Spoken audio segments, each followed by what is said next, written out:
మాట్లాడుతూ ఉంది నీతోటి. కృప అంటే నీ ప్రక్కన 1000 మంది పడినను, నీ కుడి ప్రక్కన 10,000 మంది కూలిను, అపాయం వద్దకి 91 కీర్తన 11 వచనాలు ఉంటుంది. ఆ మాట చదువుతుంది. 91 కీర్తన పక్కన ఉంచారు. 91 కీర్తన నేను చదువుతాను.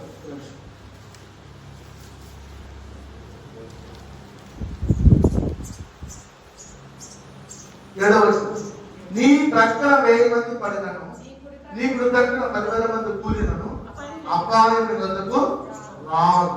నీవు కరుణారా చూచుండగా భక్తిహీనుల ప్రతిఫలము కలుగును. యెహోవా నీవే ఆశ్రయము అని నీ మహోన్నతుని నివాసముగా చేసుకుని స్తోత్రం. హల్లెలూయా. నీ ప్రక్కన 1000 మంది పడింది, కుడి ప్రక్కన 10,000 మంది కూలినను, అపాయం వద్దకి రాదు. యెహోవా నీవే ఆశ్రయం అంటే వారి ఇల్లు కూలిపోతున్నా కానీ వారు చనిపోరా, రక్షించబడ్డారు. ప్రపంచం వాళ్ళు రక్షించింది, ప్రపంచం రక్షించింది. నీవు కరుణాలో చూడుతుండగా భక్తిహీనుల ప్రతిఫలము కలుగు. ఎవరికి ప్రతిఫలం వచ్చింది ఇక్కడ? భక్తిహీనులు అంటే దొంగకి ప్రతిఫలం వచ్చింది. చనిపోయాడు. అంటే నిన్ను కృప ఆవరించుంటే నీ కుడి ప్రక్కన 1000 మంది, ఎడమ ప్రక్కన 10,000 మంది అపాయమకి నీకు అపాయమేమిలో ఏ చెట్టు నీ గుడారమును సమీపించు. స్తోత్రం. హల్లెలూయా. అపాయం రాదు. మా ఇంట్లో మా నాన్నగారు కరోనా వచ్చింది. కరోనా వస్తే 2021 కరోనా బాగా ఉంది ఆంధ్రాలో. మా పిల్లలు ఇద్దరు ఉన్నారు, అమ్మగారు, నేను 5 వ్యక్తులు ఇంట్లో ఉన్నాం. మేము పోయి అక్కడ సేవ చేస్తున్నాం. మాకేం కాలేదు. ఆయన తీసుకెళ్ళిపోయి మరి అక్కడ హాస్పిటల్లో జాయిన్ చేయించి దేవుడు సత్పరిచి తీసుకొచ్చాడు. కానీ ఇక్కడ ఉపవాస పాదం పెడుతుంది చర్చిలో. ఇలా చెప్తే భయపడుతున్నా, చెప్తే చెప్పలా. 40 ఉపవాస పాదం 21 సంవత్సరంలో జరిగింది. స్తోత్రం. హల్లెలూయా. అంటే మనకు ఏ అపాయం రాదు, ఏ అపాయము రాదు, ఏ తెగులు మన ప్రాణాన్ని సమీపిస్తుంది. కాబట్టి దేవుని కృప ఆవరించి ఉండాలి. మరి మేము బాంబే వెళ్ళాము. కంప్యూటరేషన్స్ కోసం వచ్చాము. మామగారిని వెళ్ళాము. బాంబేలో, ముంబైలో ఒక్కొక్క బిల్డింగ్ 150 అంతస్తులు, 250 అంతస్తులు. అసలు తలకాయ ఎత్తి కనపడతాము. అంత పెద్ద బిల్డింగ్లు ఆ ప్రాంతంలో ఆ ప్రాంతంలో చూస్తే మేఘాలు వచ్చి ఆ బిల్డింగ్ మీద వచ్చి ఉన్నాయి. 250 అంతస్తులు, 10 అంతస్తులు మేఘాలు వచ్చి ఆవరించి యేసు ప్రభువుల కృప కూడా ఆయన అనుకున్నావు కాబట్టి నిన్ను చుట్టూ ఆవరించి ఉంటుంది. కానీ నీకు తెలియదు. కాబట్టి ప్రభు మాట్లాడుతున్న 61 కీర్తన 7వ వచనం, 61:7, 61:7. దేవుడు సన్నిధిని అతడు నిరంతరం నివసించును గాక, అతని కాపాడుటకై కృపా సత్యములు నియమించును. చూసారు? యేసు ప్రభువే తన దూతలను ఆజ్ఞాపించి నీ పాదములకు రాయి తొలగకుండా వాడు వచ్చి నిన్ను ఎత్తి పట్టుకుంటాడు. 91 కీర్తన మాట రాయబడ్డది. నీ పాదములకు రాయి తొలగకుండా వాడు వచ్చి నిన్ను ఎత్తి పట్టుకుంటుంది. అంటే చూడండి, 12వ వచనం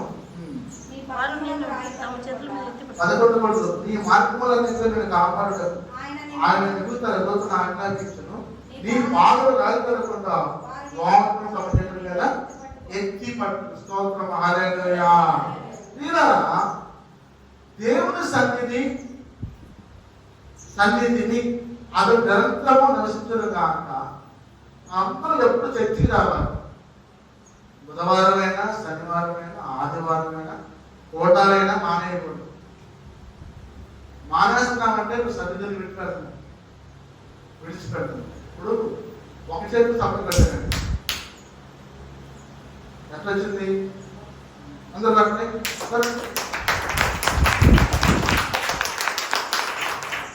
ఇంత బలంగా వచ్చింది.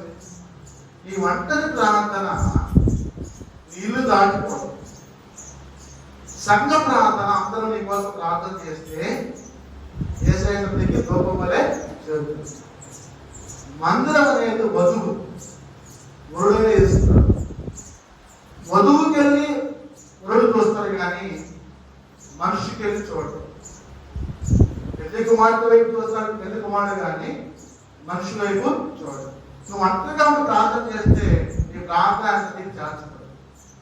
మందిరానికి ఎందుకు రావాలంటే ఆయన మంత్రం చేసేవారు నవ్య కీర్తన అంటాడు. చూడండి ఆ మాట చదివి చూస్తున్నాం. నవ్య కీర్తన అంటాడు దేవుడు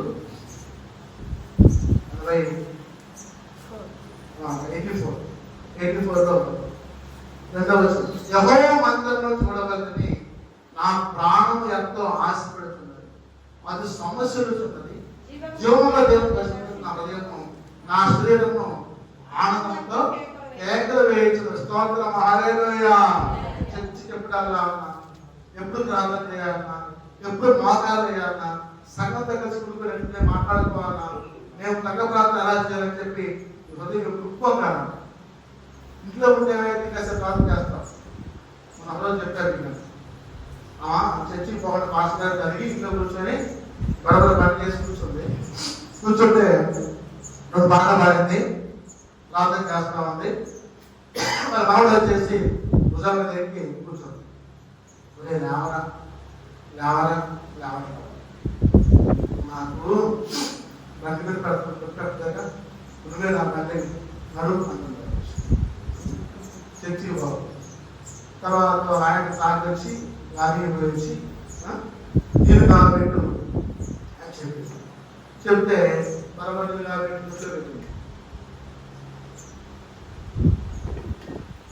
దృష్టిలో పెడితే ఇక సన్నీలు పెట్టిన సన్నీలు వాళ్ళు తాగిపాడుగా కాపు మీద వచ్చి అవన్నీ తీసుకొచ్చి భార్య మీద ఎత్తిపోసి వాళ్ళంతా గొప్పలు ఎవరికి ఏమపాప చెప్పుకోకుండా నేను 5 దశలు బాగా చూసి వానికి అమ్మ చర్చి బాబు డేంజర్ అని చెప్పి అదే అమ్మతో తెచ్చుకొచ్చింది. చెప్పి కూర్చునేసరికి ఆ కూతురు కాసేపు ఆయన ఎవరైనా చూస్తే పాస్టర్ ఎవరైనా అంటే కూర్చున్నాం భద్రాన్ని కాబట్టి సమాధానం ఉండదు, నెమ్మది ఉండదు. మరి కోట్లాట, బాధలు, వేదనలు, శోధనలు ఆదరించాలంటే మందిరానికి కావాల్సింది. ఆయన అన్నాడు 80 క్రితంలో ఇంకా రాకులు ఎక్కించి అక్కడ ఇసుకలు తీసుకెళ్ళి కూర్చో పెట్టించారు. ఎందుకు పెట్టించారంటే సైనికుడు యెహోవా నా రాజా నా దేవా నీ బలిపీఠం వద్దనే నివాసము దొరికను పిల్లలు పెట్టుకు స్తోత్రం హల్లెలూయా. నోరు లేని పక్షులు వచ్చి ఆయన బలిపీఠం దగ్గర గుడి పెట్టుకొని సురక్షితంగా మనం ఏం చేయాలంటే నువ్వు రాలేకపోతున్నావు. నీ భయం లేదా, భక్తి లేదా, విశ్వాసం లేదా, నమ్మకం లేదా? ఏమంటున్నాడంటే నీ మందిరం వద్ద నివసించేవారు తండ్రిను వారి నిత్యము నిన్ను స్తుతించుదురు. చూడండి 10వ వచనంలో నీ ఆవరణంలో ఒక దినం కనుక 1000 దినముల కంటే శ్రేష్టం. భక్తి కింద కూడా ఎందుకంటే నా దేవుని మందిరం నాకు ఇష్టం. స్తోత్రం హల్లెలూయా. ఒక్కరోజు చర్చికి వస్తే ఎన్నో సమానం. స్తోత్రం హల్లెలూయా హల్లెలూయా. కాబట్టి కృప ఆవరించాలంటే మందిరానికి వచ్చింది. ఆమె రాదు కాబట్టి నేను వార్తారక్ష బయలుదేరి స్తోత్రం హల్లెలూయా. ఎక్కడ కృప దొరకైందో, ఎక్కడ మాకు సత్యం దొరకైందో, ఎక్కడ నీతి దొరకైందో, ఎక్కడ సమాధానం దొరకైందో అని చెప్పి నేను ఆశ్చర్యపోయాను. ఎవరి నలశక్తి దొరకాడు అంటే ప్రభు మాట్లాడుతున్నాడు. 135 కీర్తన 2వ వచనంలో 2 మాటలు చెప్తూ ముగిస్తాను. 135:2 3 మాటలు సత్యము, నీతి, సమాధానం వచ్చే వారం ఉంటారు. బుధవారం 135:2 138 నీ పరిశుద్ధ ఆలయము తట్టు నేను నమస్కారం చేయించున్నాను. నీ నామము అంతటికంటే నీవిచ్చిన వాక్యము నేను గొప్ప చేసుకున్నాను. నీ కృపా సత్యమును బట్టి నీ నామమునకు కృతజ్ఞతాస్తుతులు నేను చెల్లించాను. స్తోత్రం హల్లెలూయా. 2 మాటలు ఉన్నాయి. ఒకటి, నీ చర్చికి వచ్చి నేను ఏం చేస్తాను? అక్కడ నమస్కారం చేస్తాను. అయ్యా వందనాలయ్యా, మా వందనాలయ్యా, నమస్కారం చేస్తాను. 2వ మాట, నీ నామంతటికి కంటే నీవిచ్చిన వాక్యము నీవు గొప్ప చేస్తున్నావు. స్తోత్రం హల్లెలూయా. నీ వాక్యమే నా పాదములకు దీపమై ఉన్నది. నీ వాక్యమే నా త్రోవకు వెలుగై ఉన్నది. నీ వాక్యమే నా త్రోవకు వెలుగై ఉన్నది. నీ వాక్యమే నా పాదములకు దీపమై ఉన్నది. నీ వాక్యమే నన్ను బ్రతికించెను. బాధలలో నాకు నెమ్మదినిచ్చెను. నీ వాక్యమే నన్ను బ్రతికించెను. బాధలలో నాకు నెమ్మదినిచ్చెను. స్తోత్రం హల్లెలూయా. నీ వాక్యము వెల్లడముడు తోడనే వెలుగు కలిగెను. నీ వాక్యము వెల్లడముడు తోడనే వెలుగు కలిగెను. నీ వాక్యమే తెలివి లేని వారికి తెలివినిచ్చెను. చూసారా, వాక్యం వెల్లడైతేనంట వెలుగు వచ్చిన వెలుగు లేని వారికి తెలుగు వచ్చింది. మరి వాక్యము చూడగలరు. నీ నామంతటి కంటే నీవిచ్చిన వాక్యము నీవు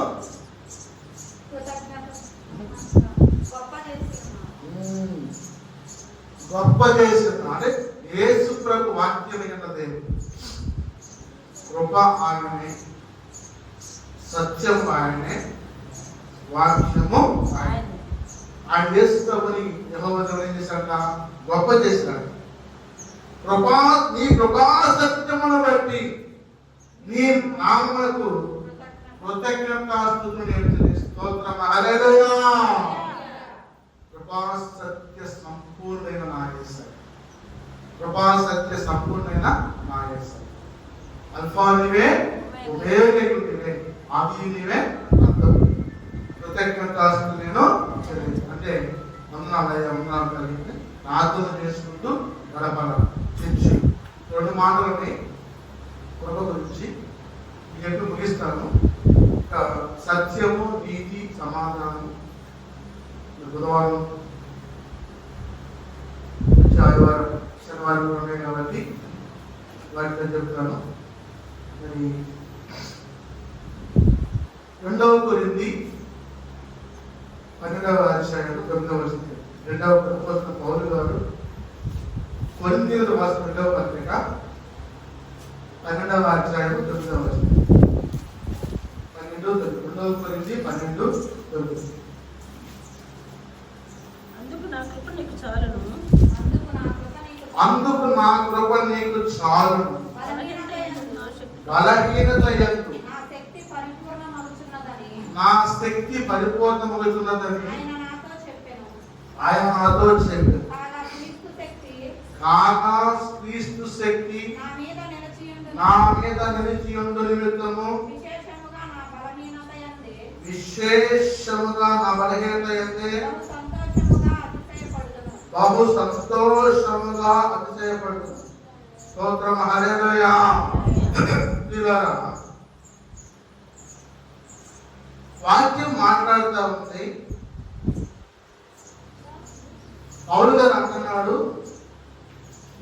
ముమ్మారు ముమ్మారు ముమ్మారు ప్రభువుని వేడుకొట్టింది. అంటే 3 సార్లు యేసయ్యా యేసయ్యా యేసయ్యా అని ఏడుకుంటే అందుకు యేసయ్య అంటారంట, నా కృప నీకు చాలును, నా కృప నీకు చాలు. బలహీనత యందు నా శక్తి పరిపూర్ణమవుతున్నదని ఆయన నాతో చెప్పారు.